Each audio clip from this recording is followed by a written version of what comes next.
Hello and welcome to Martial Art Insights and Explorations.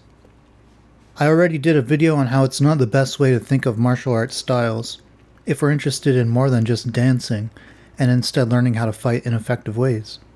The style versus style battle is more of a dogmatic attachment to tradition or even a marketing tactic than it is a good way to think about how to improve as a martial artist and what we are really doing as fighters.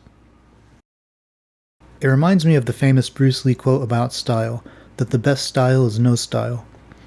While Bruce Lee was not a proven fighter, he was a great conceptual martial artist, and the most modern example I see of this concept in real fighting is Israel Adesanya, the current undefeated middleweight UFC champion, who also dubs himself as the stylebender.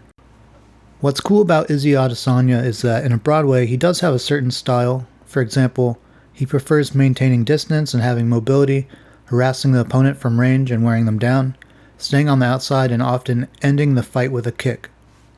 Often his kick is a head kick, and even more specifically the question mark kick, in which he fakes to the body and then quickly flicks the kick up to the head. At least this is what he did a lot in his kickboxing career.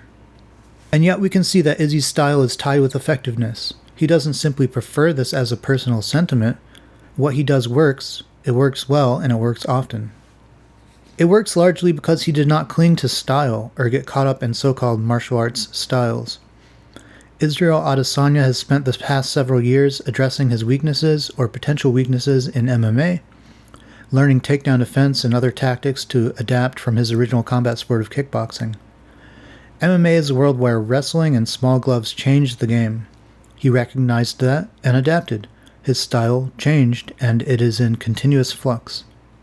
Hence the stylebender. Many prominent commentators have observed that Israel Adesanya gets better every fight, and has been doing so ever since he's been fighting in MMA.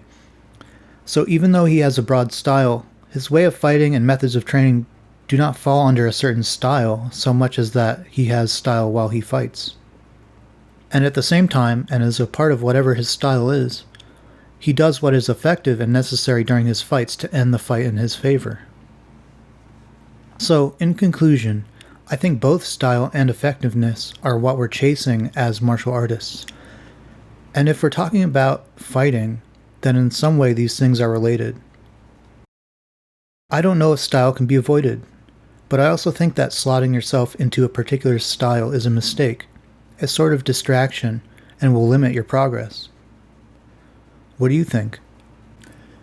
Thanks for tuning in to Martial Arts Insights and Explorations. Don't forget to like and subscribe if you like the video, and I'll see you next time.